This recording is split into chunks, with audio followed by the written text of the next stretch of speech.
Moderniser l'infrastructure du continent pour propulser la ZLECA. L'Égypte tient consolider la coopération stratégique avec la RDC du Congo. Et enfin, l'Égypte tient à mener jusqu'au bout les négociations tripartites en ce qui concerne le barrage de la Renaissance.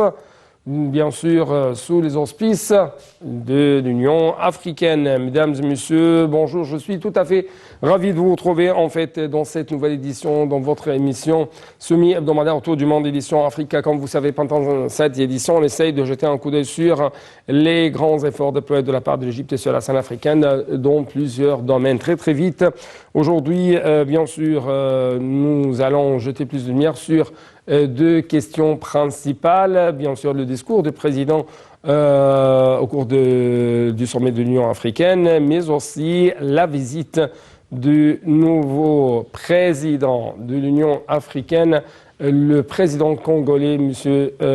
Tshisekedi. Justement, pour commencer très vite, le président Abdel Fattah al-Sisi a pris part via visioconférence à la 34e session ordinaire du sommet de l'Union africaine. Dans son allocution, à cette occasion, le chef de l'État a mis l'accent sur l'importance de renforcer les efforts continentaux de lutte anti-coronavirus, sur l'impact de la pandémie sur les économies, la santé, la sécurité des peuples africains sur les plans national et régional. Donc très très vite, je dois vous laisser avec Kachib Boussela et Marwa Arafa pour donner un peu plus de temps, bien sûr, aux analyses dans la deuxième partie de cette édition.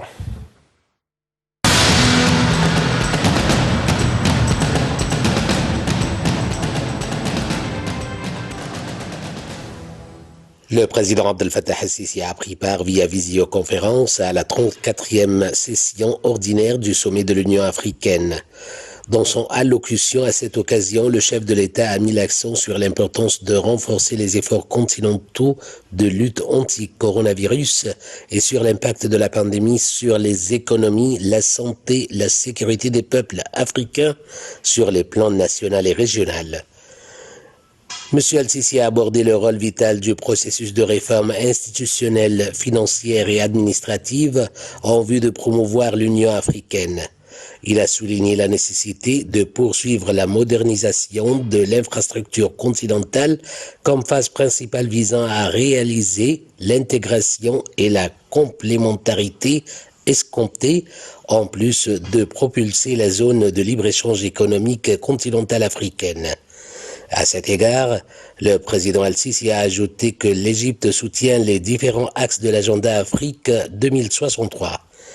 Le Raïs a tenu à adresser ses remerciements et sa grande estime au président sud-africain Cyril Ramaphosa pour ses efforts dans le cadre des négociations tripartites visant à parvenir à un accord global juste et contraignant au sujet du remplissage et du fonctionnement du barrage éthiopien de la Renaissance pendant la période où l'Afrique du Sud assumait la présidence de l'Union africaine.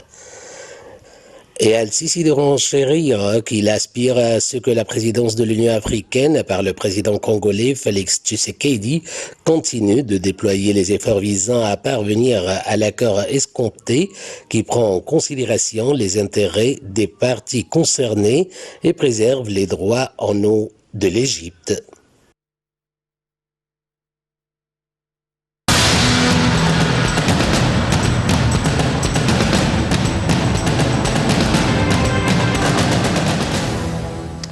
Donc, comme je viens de vous annoncer au début de cette édition, il y avait bien sûr des messages très importants lancés à partir du Caire en direction de la scène africaine.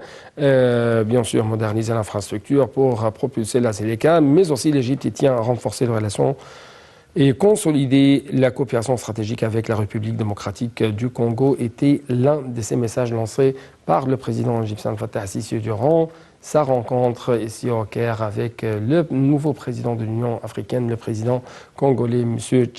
Félix Tshisekedi. Donc, plus d'explications dans ce reportage.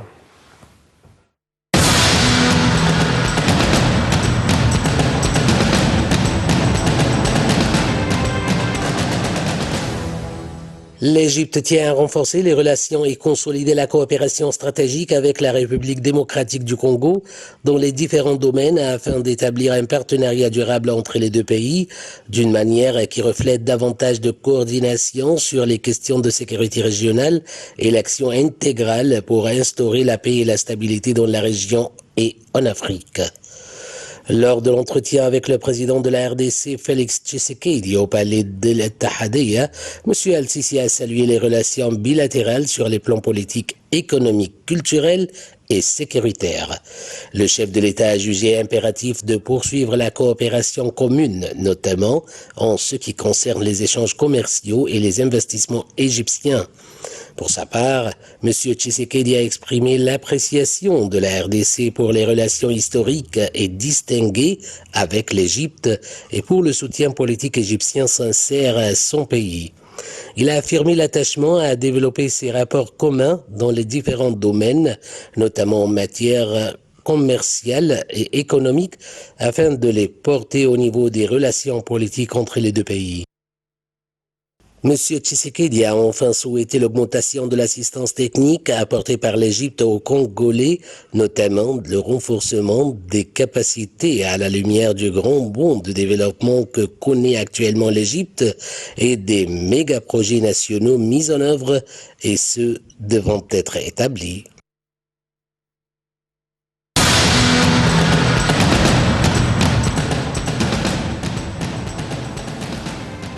Enfin, donc, la candidate égyptienne Amani Abouzeid a remporté les élections au poste de commissaire de l'Union africaine pour les infrastructures et l'énergie, pour un nouveau mandat qui durerait donc 4 ans. Plus d'explications dans ce reportage. Après ça, c'est le temps des analyses avec un invité de marque.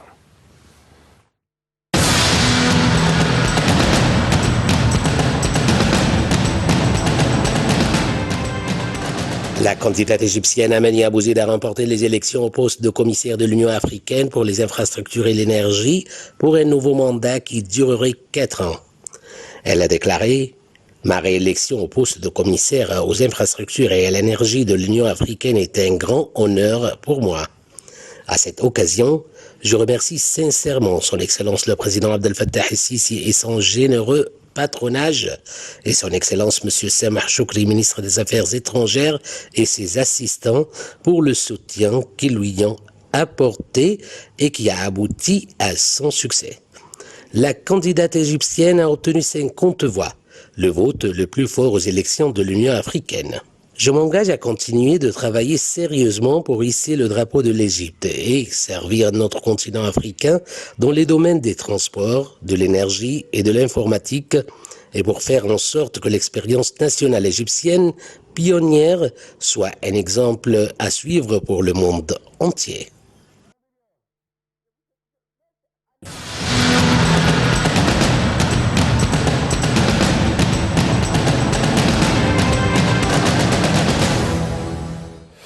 Donc, nous rejoindre en ligne de Nile TV International, c'est M. Félix Chi, c'est plutôt M. Joseph Kitete, le journaliste congolais spécialiste des affaires africaines. Monsieur Kitete, vous êtes toujours le bienvenu sur Nile TV International. Merci beaucoup pour nous rejoindre à travers la ligne de Nile TV. Merci beaucoup. Merci. Soyez là pour tous les auditeurs audiovisuels de Nile TV, que moi j'ai eu l'honneur d'être parmi les pionniers. Oui, bien sûr, c'est un grand honneur de vous écouter, bien sûr, à travers la ligne de Nile TV International. Justement, il y avait des messages très importants lancés à partir du Caire sur la scène africaine. Premièrement, et spécialement les relations fraternelles stratégiques entre l'Égypte et la RDC du Congo. On parle actuellement d'un partenariat stratégique. Donc, quelles sont les dimensions de ce partenariat et bien sûr à la lumière de la visite effectuée, la dernière visite effectuée par le président congolais, M. Félix Tshisekedi?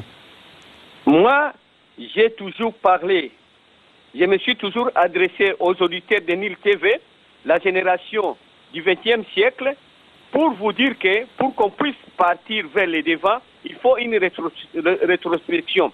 Mais l'État n'est pas là. Si je vais parler tout simplement des efforts qui ont été faits par le président concernant la considération des relations d'amitié et fraternité entre le Congo-Kinshasa et l'Égypte en particulier, et entre les pays du Grand Lac et riverains du Nil, je vais te dire ceci. Depuis les années 60, les pays africains ont lutté pour l'indépendance. L'Égypte les a soutenus. L'indépendance a été acquise. Maintenant, l'Égypte a une obligation de nous conduire pour la reconstruction. C'est pourquoi le président Sisi, quand il a présidé l'Union africaine, il a installé le comité pour les infrastructures et la technologie, en fait d'aider les pays africains de construire et de marcher et de consolider des relations sud-sud. Oui. Donc, aujourd'hui, nous venons de recevoir le président Tshisekedi qui est venu ratifier avec le président Sisi les accords de partenariat pour le Congo et l'Égypte. L'Égypte va construire au Congo des nouvelles villes, une nouvelle capitale à Kinshasa qui va s'appeler Kitoko. Voilà. Et en plus de ça, la construction des routes et tout ce qu'on a besoin pour les infrastructures dans la République démocratique du Congo à partir de Kinshasa. Deuxièmement, concernant les relations entre les Grands Lacs, l'Égypte a promis à aider Tshisekedi. Le président Sisi a promis son homologue parce que les pays africains ont besoin de la paix. Dans toute la région du Grand Lac, il y a des conflits armés. Alors, le Congo, l'Égypte est prêt à aider le président Tshisekedi à l'accompagner pour le maintien de la paix. Nous avons l'Afrique centrale, nous avons l'Afrique subsaharienne. Partout là-bas, il y a de quoi? Il y a que des guerres et que avec les guerres, on ne peut plus construire. Quand il y a la guerre, il y a la destruction. Donc l'Égypte a promis au président congolais qu'ils sont prêts à lui apporter vraiment son soutien logiciel dans tous les domaines pour qu'on puisse continuer à aider les pays africains à retrouver la paix, qui est l'élément sine qua non pour les progrès scientifiques, pour les progrès de demain. Donc, nous avons une chose qui est là, je vais vous expliquer. Le président Sisi, c'est un type qui prévoit. Il est là parce qu'il voit que le Nil, c'est l'Égypte est le don du Nil. Et le Nil, la source du Nil, l'influence du Nil provient du lac Albert-Édouard entre le Congo et l'Ouganda. Il a prévu de construire un barrage. La barrage que nous appelons la barrage de Renaissance. C'est pour que les pays du Nil, la question de l'eau est devenue très monumentale dans le monde entier, afin que nous puissions gérer l'eau du Nil pour l'intérêt de tous les pays de la religion, de la région. Donc, ce n'est pas que moi je fais comme l'Éthiopie, je construis un barrage sans tenir compte des autres. Non. Le président veut que le Nil blanc, quand on va construire le barrage là-bas, les barrages ne servent pas simplement pour produire l'électricité, mais pour aussi contrôler les eaux. Donc nous, étant que des Africains, moi personnellement, étant que panafricain, qui a vécu à côté des leaders, Lumumba, à côté de Nasser, à côté de Sadat, tous ces gens qui ont contribué pour le développement et la création de l'unité africaine et la création des promotions du pays du bassin du Nil, que moi j'aime, alors que ces organisations continuent à jouer le rôle et en plus, le Nil TV a un devoir de conduire, de nous aider audiovisuellement, afin que la génération qui vient ces messages puissent être transmis aux générations futures, afin qu'ils sachent d'où est-ce que nous sommes en train de partir. Ouais. Voilà, c'est ça la gêne des problèmes. Ouais. Donc, il y avait Monsieur Tshisekedi, plutôt au cours de la visite de M. Tshisekedi, et comme vous avez donc mentionné, il y avait des promesses plutôt proposées par le président Abdel Fattah al-Sisi en ce qui concerne comment l'Égypte va aider le Congo dans le domaine de faire régner la paix au sein du continent africain et au sein des pays de Grands Lacs, ainsi de suite, n'est-ce pas? Cohérent. Et en même temps, le président, à maintes reprises, a dit que nous allons et nous poursuivons toujours nous allons poursuivre, nous poursuivons toujours le trajet des négociations en ce qui concerne le barrage de la Renaissance. L'Égypte tient toujours à avoir des négociations pacifiques avec les autres parties, l'Éthiopie, le Soudan, en ce qui concerne le barrage de la Renaissance. Nous sommes là, les pays. J'aimerais bien, et c'est une question, monsieur Félix, plutôt monsieur Joseph, j'aimerais bien savoir comment le Congo voit la vitalité de cette question, la vision du Congo à l'égard de ça. Voilà, c'est qu'il y a.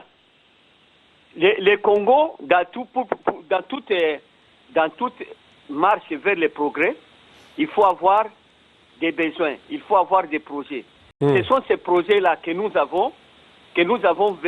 président Tshisekedi avait constitué les commissions conjointes qui ont étudié les besoins du Congo afin que l'Égypte puisse venir nous apporter, nous assister. C'est pour consolider des relations d'amitié entre les pays sud-sud. En plus de ça, comme le Congo va présider l'Union africaine, on a signé le pacte d'échange libre-échange avec tous les pays des commerçants, afin que ça puisse faciliter le venir des marchandises et tout ce qu'on en a besoin pour construire et pour apporter la contribution pour la construction et le développement des socio-économiques des pays africains. Ouais. Le Congo aura toujours de l'Égypte, parce que l'Égypte possède une expérience très avancée. Et ça, en fait, concrétise sur le terrain ce que l'Égypte déclare, même le président déclare tout le temps, le Nil, c'est un lien de coopération, c'est un lien de paix entre les différents peuples du Nil, n'est-ce pas? Oui, et non pas, écoutez-moi bien, messieurs les journalistes. Le Nil, majesté, c'est divine. C'est Dieu qui a fait que le Nil puisse couler à partir de l'est du Congo pour venir faire la vie ici en Égypte. Et que nous, étant que les peuples riverains du fleuve, les peuples riverains, j'ai dit, des sources et du bassin, des sources et riverains du Nil, nous devons maintenant travailler pour que nous puissions protéger les acquis que Dieu nous a donnés. Et c'est ce que l'Égypte a toujours fait à partir de Nasser jusqu'à Sisi. Ils ont toujours contribué à cela. L'Égypte a ouvert les chemins pour que les agronomes et les experts géo, l'irrigation des pays africains puissent venir se rencontrer en Égypte pendant 3 mois chaque année pour suivre des formations. Et même, permettez-moi, M. Joseph Kitté, et même le président, à maintes reprises, que ce soit avec sa rencontre avec son homologue congolais ou même devant l'Union africaine pendant les derniers sommets, et il a dit que nous avons besoin de moderniser, bien sûr, l'infrastructure au sein de l'Afrique pour propulser la Zéleka, mais aussi l'Égypte tout à fait prête à présenter son expérience, son bonne expérience dans le domaine de l'infrastructure, de la restructuration des économies africaines. C'est cohérent. Et de cela, nous attendons toujours. Et ça va partir comme il y a la volonté politique de nos chefs de l'État. Nous sommes là pour les soutenir et vous verrez que prochainement, les pays africains, nous sommes là des riverains du bassin du Nil et les pays des Grands Lacs, vous avez compris. Nous sommes combien? Nous avons même la Zambie, il y a lac Mwero, lac Bangwero, il y a la Zambie, il y a la Tanzanie, il y a le Congo-Kinshasa, il y a Rwanda, il y a l'Ouganda, il y a le Kenya, il y a la Tanzanie, il y a l'Ouganda. Tous ces pays sont les pays des Grands Lacs. Oui, permettez-moi, vous avez mentionné la Tanzanie. L'Égypte fait une coopération très importante, très étroite avec la Tanzanie dans le domaine de la construction d'un barrage, là-bas. Oui, ça c'est depuis longtemps. L'Égypte a pris ça, le barrage à Tanzanie. Et au Congo, nous avons le barrage de Katende, qu'on avait demandé aussi les Égyptiens de venir apporter leur soutien. À part de ça, les routes actuellement au Congo, les infrastructures, ça va débuter maintenant. Les choses vont commencer avec la signature des accords entre le président Sisi et son homologue congolais. Et puis, entre les deux messieurs, les deux hommes d'État, ils vont maintenant travailler aussi pour la paix et la tranquillité dans toute l'Afrique. N'oubliez pas que votre président Sissi, moi j'apprécie Sissi. Les gens peuvent dire pourquoi j'apprécie Sissi. Il a fait à ce que la jeunesse mondiale puisse se retrouver toute année pendant son mandat de président de l'Africain pour les apporter, les informer, en fait qu'ils soient informés pour l'enjeu futur, qu'ils puissent prendre eux-mêmes en charge le développement de l'Afrique parce que ça y est de leur propre intérêt. Oui. Et nous saluons cet effort. Oui. Donc, moi, ma dernière question en ce qui concerne les efforts égyptiens pour propulser un peu plus la ZLECA, la zone de libre-échange économique continentale africaine. L'importance de ça et quels sont les efforts égyptiens que vous avez observés? Très rapidement, s'il vous plaît. Non, l'Égypte a déjà, au Congo, là-bas, nous avons des Égyptiens qui viennent faire leur commerce. Et nous aussi, nous projetons ici actuellement la communauté de commencer à organiser des foires. Nous allons consulter les hommes d'affaires égyptiens pour qu'ils puissent venir chez nous, exposer leurs marchés et échanger avec leurs frères congolais. Nous allons lancer, le président nous a laissé un petit moyen, le président Tshisekedi a laissé un petit moyen afin que les Congolais en Égypte puissent s'organiser pour qu'ils puissent contribuer au développement des relations de fraternité, relations entre les peuples congolais, et c'est ça la base.